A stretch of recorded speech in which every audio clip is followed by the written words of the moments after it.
Anxiety और depression, ये दोनों शब्दों का कई बार हम इस्तेमाल करते हैं अपने इमोशंस को एक्सप्रेस करने के लिए या फिर अपने फीलिंग्स को एक्सप्रेस करने के लिए। ये दोनों ही बहुत ही नॉर्मल इमोशन है जो हम कभी भी किसी भी सिचुएशन में फील कर सकते हैं। जैसे कि अगर हमारी लाइफ में कुछ अचानक से ऐसी कोई चीज हो गई या होने वाली है जिसके बारे में शायद हम थोड़ा एंशियस फील कर रहे हैं कि वो कैसा होगा, या फिर शायद कोई ऐसी दुर्घटना घट गई है या कुछ ऐसा सिचुएशन हो गया है जहाँ पे हमें उदासी आ रही है। पर ये दोनों इमोशन जब इनके जो क्लिनिकल कंडीशंस होते हैं उसके साथ में अगर हम कंपेयर करें, जो कि है एंजाइटी डिसऑर्डर या फिर मूड डिसऑर्डर, तो वो थोड़े कॉम्प्लेक्स टाइप के होते हैं। और मैंने कई बार लोगों को एंजाइटी और डिप्रेशन दोनों के बीच में कंफ्यूज होते हुए देखा है। उनको नहीं समझ आता है कि ये दोनों में डिफरेंस क्या है। पर आपको ये क्लिनिकल कंडीशन है कि नहीं, ये जानने के लिए आपको इन दोनों इमोशंस के बीच में डिफरेंस जानने की जरूरत है। नमस्ते, मेरा नाम है रिम्पा सरकार और आज के इस वीडियो में हम जानेंगे कि एंजाइटी और डिप्रेशन दोनों के बीच में अंतर क्या है। ज्यादातर देखा गया है जिनको एंजाइटी होता है उनको डिप्रेशन आ ही जाता है, या फिर जिनको डिप्रेशन होता है उनको एंजाइटी आ जाता है।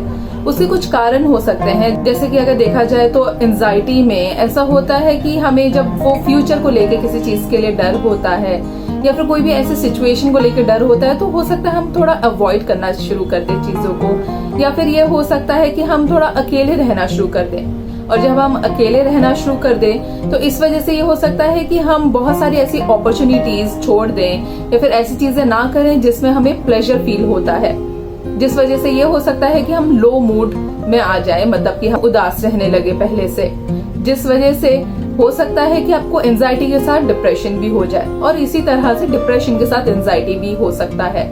एंजाइटी और डिप्रेशन फील करने के बायोलॉजिकल रीजंस भी हैं। दोनों कंडीशंस में ही सेरोटोनिन लेवल जो होता है, जो कि एक न्यूरोट्रांसमीटर है, वो लो हो जाता है, या फिर दूसरे भी जो न्यूरोट्रांसमीटर है उनमें भी बैलेंस नहीं रहता, जिस वजह से ऐसा कई बार होता है कि आपको शायद एंजाइटी पहले फील हो, उसके साथ डिप्रेशन हो, या फिर शायद डिप्रेशन के साथ एंजाइटी, या फिर शायद दोनों के सिम्टम्स एक साथ ही आप में दिखाई दे। तो चलिए जानते हैं वो क्या डिफरेंसेस हैं जिससे हमें पता चल सके कि एंजाइटी क्या है और डिप्रेशन क्या है। उससे पहले अगर आपने इस चैनल में अब तक सब्सक्राइब नहीं किया है, नीचे बटन है तो उसे क्लिक कर दीजिए। और अगर आप किसी टॉपिक के बारे में जानना चाहते हैं तो आप मेरे पुरानी वीडियोस देख सकते हैं, बहुत सारे आपको वीडियोस मिल जाएंगे।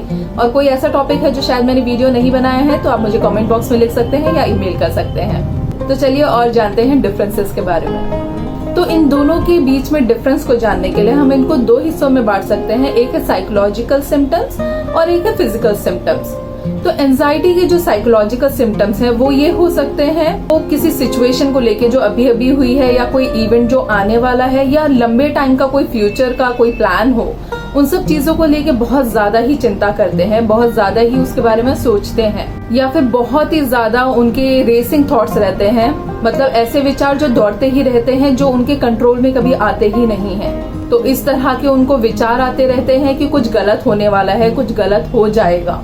ये भी हो सकता है इन सब विचारों की वजह से कि उनको बहुत ज्यादा ही थॉट्स आते हैं तो वो अवॉइड करने लगे ऐसे सिचुएशंस को, ऐसे इवेंट्स को, या फिर शायद ऐसे लोगों को जिनकी वजह से उनकी एंजाइटी बढ़ती है, या फिर शायद उनको ये भी विचार आने लगे कि उनकी जान को खतरा है, या फिर शायद डेथ के बारे में सोचने लगे क्योंकि उनको ये डर है कि उनको कुछ हो जाएगा।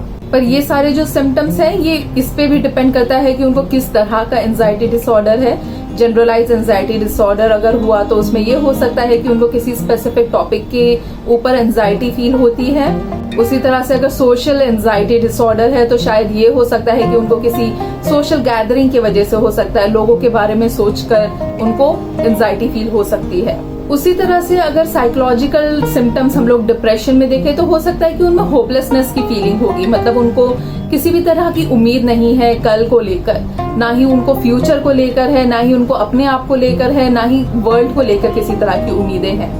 होपलेसनेस की वजह से हो सकता है कि उनमें वर्थलेसनेस की फीलिंग आ जाए, कि उनको ये लगे कि उनका कोई वैल्यू नहीं है, तो इस वजह से वो चीजों को ट्राई नहीं करते हैं। वो चीजें जो उनको पहले शायद पसंद थी या कोई भी नई नई चीजें उनको करना पसंद नहीं है, क्योंकि उनको पहले से ही लगता है कि वो फेल ही होंगे उस चीज में। डिप्रेशन में भी उनको डेथ के विचार आ सकते हैं, पर यहाँ पे ये सुसाइडल थॉट्स होते हैं, उनको ये लगता है कि वो क्योंकि किसी लायक नहीं है, वो दूसरों के ऊपर शायद बर्डन है।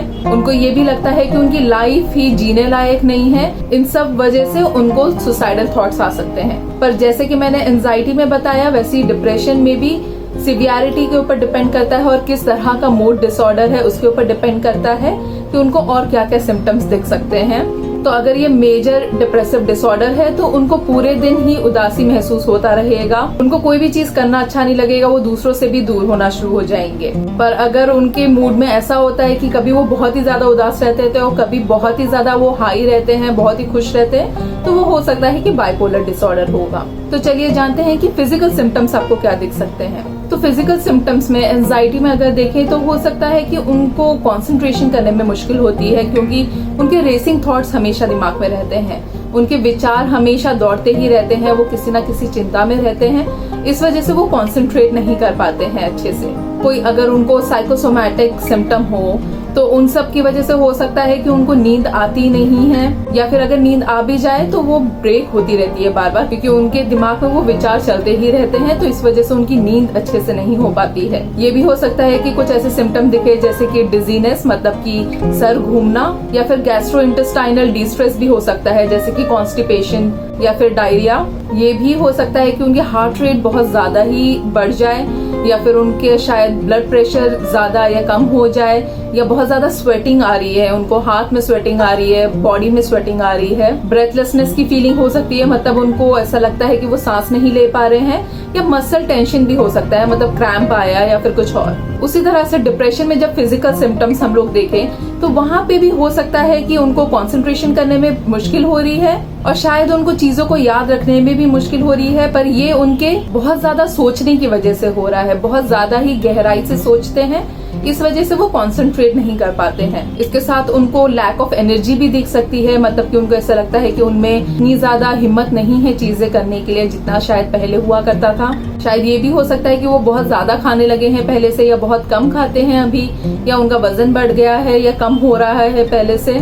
आपको शायद फिजिकल सिम्टम्स में ये भी दिख सकता है कि वो पहले से बहुत ही स्लो हो गए हैं, चलने में भी स्लो हो गए हैं और बात करने में भी पहले से स्लो हो गए हैं। ये भी हो सकता है कि वो फिजिकल एक, मतलब कि उनको बॉडी में कहीं ना कहीं दर्द रहता है, इस चीज का कंप्लेन करते रहते हैं, पर अगर उसको आप चेक करवाएं तो शायद वो बीमारी कहीं पे कुछ भी आपको कॉज ना मिले। ये भी हो सकता है कि वो बहुत ज्यादा ही सोने लगे हैं या बहुत ही कम सो पाते हैं। तो ये सारे सिम्टम्स आपको डिप्रेशन में दिख सकते हैं। पर आपको ये भी जानने की जरूरत है कि डिप्रेशन का जो मेन सिम्टम है कि लो मूड, मतलब कि हम उदासी महसूस करते हैं, या फिर एंजाइटी का घबराहट महसूस करना, ये कई बार नॉर्मली भी हम सिचुएशंस में फील करते हैं। उसका मतलब ये नहीं है कि वो क्लिनिकल कंडीशन है। तो आपको क्लिनिकल कंडीशन देखने के लिए आपको कुछ चीजें देखने की जरूरत है कि ये कितने हफ्तों से या कितने महीनों से आपके साथ लगातार है, और ये जो सिम्टम्स है उसकी वजह से आपके डेली फंक्शनिंग में क्या प्रॉब्लम आ रही है। पर अगर आपको ऐसा लगता है कि ये बहुत ही माइल्ड सिम्टम्स हैं, तो फिर आप कुछ सेल्फ हेल्प टेक्निक्स भी यूज करना शुरू कर सकते हैं जो शायद आपको मदद दे दे। और अगर आप ऐसा देखते हैं कि ऐसा है कि ये सिम्टम्स की वजह से आप में बहुत ज्यादा ही प्रॉब्लम आने लगी है, आप बहुत ज्यादा ही एक्सपीरियंस करने लगे हैं ऐसी चीजें जो आपने पहले एक्सपीरियंस नहीं की थी और आपसे हैंडल नहीं किया जा रहा है, तो शायद आपको किसी मेंटल हेल्थ प्रोफेशनल की जरूरत है। तो आप जितना जल्दी किसी से कंसल्ट करेंगे उतने जल्दी ही आपकी बीमारी आपसे दूर जाएगी। मैं आशा करती हूँ ये वीडियो आपकी किसी तरह से मदद कर पाएगा। अगर आपके पास में कोई क्वेश्चन है या कोई टॉपिक है मेंटल हेल्थ से रिलेटेड, तो आप मुझे ईमेल कर सकते हैं या नीचे कमेंट बॉक्स में लिख सकते हैं। अगर आपको डिप्रेशन या एंजाइटी के बारे में और भी जानना है तो आप मेरे पुराने वीडियोस देख सकते हैं, जो आपको डिप्रेशन के नाम से या एंजाइटी के नाम से प्लेलिस्ट मिल जाएगी आपको। तो वहाँ पे जाके आप वीडियोस देख सकते हैं और जानकारी ले सकते हैं। इस चैनल को सब्सक्राइब करना मत भूलिए। मैं अगले हफ्ते फिर मिलूंगी एक नए वीडियो के साथ में। तब तक के लिए wish you a healthy mind and a happy life. Bye bye.